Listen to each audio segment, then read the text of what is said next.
नमस्कार, मैं हूं जितेंद्र सिंह चौहान और आप देख रहे हैं कोटा खबरी। हाड़ौती संभाग की 10 बड़ी खबरों के साथ इवनिंग बुलेटिन में एक बार फिर से हाजिर हूं। तो चलिए शुरुआत करते हैं आज की 10 बड़ी खबरें विस्तार से।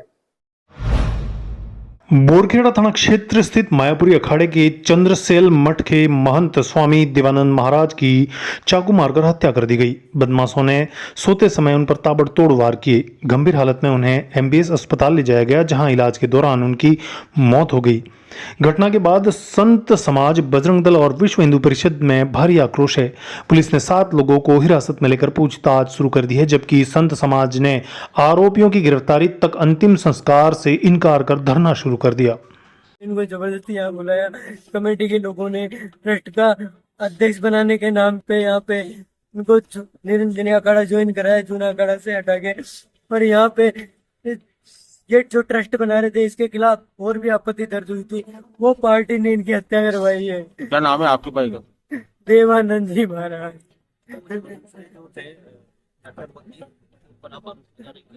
उनके ऊपर सीधा सीधा आरोप है। उनके ऊपर आरोप है एक किशोरगंज जो दिल्ली में है, उसके ऊपर आरोप है। और एक संतोष राय नाम का एडवोकेट है यहाँ का, उसके ऊपर आरोप है सीधा सीधा, क्योंकि उसने 2-3 बार महाराज जी को फोन करके धमकियां दी है। उसने ये बोला है कि महाराज जी आपको यहाँ नहीं रहने देंगे, आपको मार दिया जाएगा, आपको नहीं रहने देंगे। संतोष राय नाम है एडवोकेट का, कोटा का रहने वाला है। इनकी ट्रस्ट के खिलाफ उन्होंने ही डीड लगाई थी नई ट्रस्ट बनाने की, और उसमें वो खुद अध्यक्ष बनना चाह रहा है, और उसी का वो एडवोकेट भी है। आपकी कब लास्ट बार बात हुई थी महाराज जी? मेरी कल रात को 10:15 पे बात हुई थी। उन्होंने बोला था खाना खा के बाहर टहल रहा हूँ। उसके बाद में मेरे पास 12 बजे किसी का फोन आता है कि मैं उदयपुर था, मेरे पास फोन आता है कि आप कोटा पहुंचो जल्दी से जल्दी। मैं 4 बजे कोटा पहुंचा हूँ, क्योंकि मैं उदयपुर से आ रहा था, भीलवाड़ा पहुंच गया था। वहां से सीधा मैं यहाँ पे पहुंचा हूँ। यहाँ पे आने के बाद पता चला महाराज जी है ही नहीं, जबकि पहले बता रहे थे कि महाराज जी आईसीयू में एडमिट है, सांसें चल रही है और नॉर्मल चाकू लगा है। संपत्ति विवाद था भैया कोई? हाँ, संपत्ति विवाद था। संपत्ति विवाद इनके ट्रस्ट का ही था। वो कौन सी संपत्ति निजी थी? मंदिर की थी। मंदिर की संपत्ति कौन सी उठा के कोई कहाँ लेके जाता है? एक वो विकास करवाने के नाम पे यहाँ पे अध्यक्ष बनना चाह रहे थे, लेकिन इसके बाद में भी यहीं के कुछ लोगों ने, विपक्ष के लोगों ने, संतोष राय एडवोकेट और किशोरगंज जो दिल्ली में है, नोएडा में है, वो सुत्याना गांव में आश्रम है शिवन जी महाराज जी का, जो अपने महाराज जी के गुरु हैं देवानंद जी महाराज, उन्हीं के आश्रम पे वो रहता है। पहले वो यहाँ रहता था, लेकिन यहाँ से उसके भी पहले लड़ाई दंगे हो गए थे किसी से, तो वो यहाँ से चला गया। तो वो ये चाहता था कि अब मैं नहीं बना तो यहाँ पे कोई साधु महात्मा, मठाधीशर नहीं बनना चाहिए, ट्रस्ट का अध्यक्ष नहीं बनना चाहिए, चाहे कोई गृहस्थी बन जाए। इसलिए उसने वहां से दिल्ली से बेटा टीम बनाई। टीम बना के एडवोकेट हायर किया संतोष राय को, और उसके साथ में उसको यह प्रलोभन दिया कि अध्यक्ष तू ही बन जाना, मुझे अध्यक्ष नहीं बनना है। लेकिन मैं जैसे वो आता नहीं खाऊं नहीं तो ढुलाऊं सही कि भाई मुझे नहीं बनना, लेकिन तू बन जा। लेकिन ये देवानंद जी नहीं बनना चाहिए। उसके साथ में यहाँ का ये नंदनवन जो है, यहीं पे आश्रम पे रहता है, पूजा पाठ का काम भी देखता है। इसमें एक पीता है, गांजा पीता है, दारू पीता है। इन लोगों ने मिलके और उनकी हत्या करवाई है। हत्या करवाने के पीछे मेरे को परसों के दिन जब बात हुई थी महाराज जी से, उन्होंने, मैंने यही पूछा था, मैं हमेशा ये पूछता रहता हूँ उनको, महाराज जी कैसी क्या अपडेट है, क्योंकि यहाँ पे आने के बाद खतरा महसूस होता है। हमेशा से तो पूछ लेते हैं, चिंता रहती है, इसलिए महाराज जी कैसी क्या अपडेट है। तो उन्होंने बोला था कि मेरे खिलाफ ये साजिश रच रहे हैं, मेरे खिलाफ देवस्थान विभाग में जो विपक्ष की जो डीड थी, उनकी जो आपत्तियां थी, उसमें इन्होंने लिखा था कि ये निरंजनी अखाड़ा के नहीं है, पहले जूना अखाड़ा के थे, इस तरीके की बातें करते थे। तो शिवन जी महाराज जी ने कह रखा था कि इनके खिलाफ भी जो सबूत है वो इकट्ठे करो आप। तो इन्होंने मोबाइल चालू करके रिकॉर्डिंग में उनको एक गांजा स्मैक पीते हुए की उन्होंने वीडियो बनाई थी। आपका नाम बता दें। मेरा नाम बुद्धराज गुजर है। क्या लगते हैं? मैं छोटा भाई हूँ महाराज जी का, गृहस्थी का छोटा भाई हूँ। ठीक है। मुंबई से जम्मू जा रही स्वराज एक्सप्रेस में यात्रा कर रहे मोहम्मद तारिक की तबीयत बिगड़ने पर उसे कोटा रेलवे स्टेशन पर उतार दिया गया। एमबीएस अस्पताल में उपचार के दौरान उसकी मौत हो गई। जीआरपी ने पोस्टमार्टम करवाकर जांच शुरू कर दी है। पुलिस मौत के कारणों की पड़ताल कर रही है। उसका नाम था मोहम्मद तारिक, और हम लोग बांद्रा से जम्मू तवी जा रहे थे। तो अचानक से रास्ते में उसकी तबीयत जो है खराब होने की वजह से बहुत सीरियस हो गया था। कब की घटना है सर?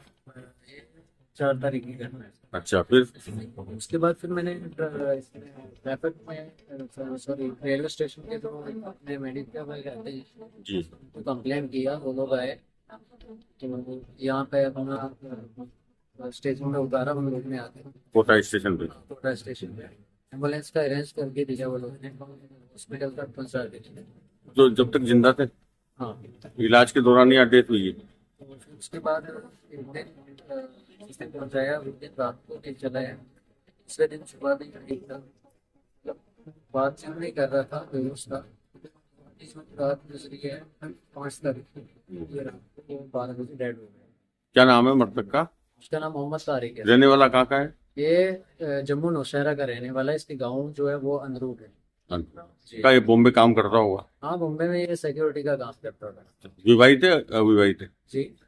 शादीशुदा है कि? नहीं, शादीशुदा नहीं। आपका नाम बताएं। मेरा नाम मोहम्मद यासीन है सर। आप क्या लगते हैं इसके? मैं ड्राइविंग करता हूँ। आपका दोस्त है? हाँ, दोस्त है मेरा। इधर उद्योगनगर थाना क्षेत्र के प्रेमनगर में युवक आदित्य पर बदमाशों ने चाकू से हमला कर दिया। आरोप है कि भेरू चिल्ली और अजय नामक युवकों ने उसे घेर कर ताबड़तोड़ वार किए और फरार हो गए। गंभीर घायल युवक को मेडिकल कॉलेज अस्पताल में भर्ती करवाया गया है। पुलिस आरोपियों की तलाश में जुटी हुई है। इधर ग्राम अरंडखेड़ा में प्रशासन ने बड़ी कार्रवाई करते हुए हार्डकोर अपराधी शांतिलाल गुर्जर के अवैध मकान को बुलडोजर से ध्वस्त कर दिया। सरकारी नाले पर किए गए अतिक्रमण को हटाने के लिए तहसील प्रशासन और पुलिस की संयुक्त टीम मौके पर पहुंच रही है। कार्रवाई के दौरान पूरे क्षेत्र में पुलिस जाब्ता तैनात रहा। इधर ऑपरेशन क्रिमिनल डस्टिंग के तहत कैथून थाना पुलिस ने भैंस चोरी करने वाले गिरोह का पर्दाफाश करते हुए 4 आरोपियों को गिरफ्तार किया है। पुलिस ने वारदात में प्रयुक्त मोटरसाइकिल भी बरामद की है। आरोपियों से पूछताछ जारी है और अन्य वारदातों में उनकी भूमिका की भी जांच की जा रही है।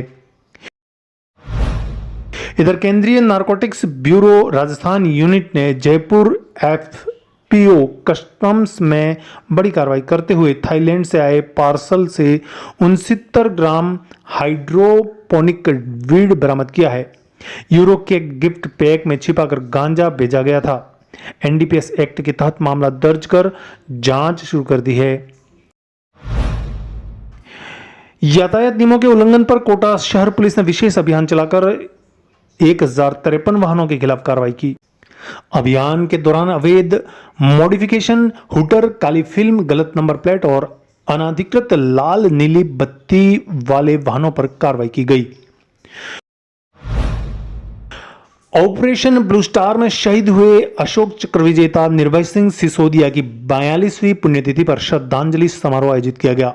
जिला प्रशासन, सैन्य अधिकारी और पूर्व सैनिकों और शहरवासियों ने शहीद स्मारक पहुंचकर पुष्प अर्पित किए। इस दौरान शहीद के परिजनों का सम्मान भी किया गया। क्रिकेट बहुत बढ़िया खेलता था, फास्ट बॉलर था। इसके अलावा जो है उस फौज में जाने की उसकी इतनी तमन्ना थी कि वो हमारे बड़े भाई, मेरी बुआ के बेटे कर्नल सुरेंद्र सिंह हाड़ा के साथ में ही वो जो रानीखेत चला गया और वहाँ जाके कुछ समय तक तो रहा, फिर वो वहीं पे ही भर्ती हो गया। उसके बाद भर्ती होने के बाद में हमें पता चला जब ट्रेनिंग करके आया। बचपन से किस तरह का जज्बा था उनके अंदर? बचपन से किस तरह का जज्बा था उनके अंदर?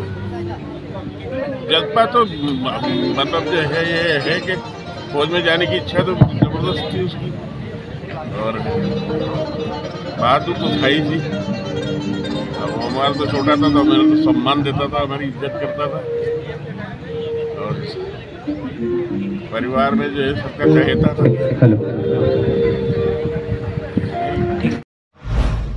एनडीपीएस एक्ट के मामले में 1 साल से फरार चल रहे आरोपी भीम सिंह को बूंदी पुलिस ने पंजाब के संगरूर जिले से गिरफ्तार किया। तकनीकी ट्रैकिंग और गोपनीय सूचनाओं के आधार पर पुलिस ने आरोपी तक पहुंचकर उसे दबोच लिया। हरनावदा शाहजी थाना क्षेत्र के कोंबाखेड़ी गांव में बारात के दौरान डांस को लेकर विवाद हो गया। विवाद बढ़ने पर कुछ युवकों ने बारातियों की बस में तोड़फोड़ कर दी। घटना से महिला और बच्चों में दहशत फैल गई। करीब 40 बाराती रात में थाने पहुंचे और आरोपियों के खिलाफ कार्रवाई की मांग की। पुलिस मामले की जांच कर रही है। तो ये थी आज की 10 बड़ी खबरें हाड़ों की संभाग की। कल रात 8:30 बजे फिर होगी आपसे मुलाकात। आप देख रहे थे कोटा खबरी और मैं हूं जितेंद्र सिंह चौहान। मुझे इजाजत दीजिए। जय हिंद, जय भारत।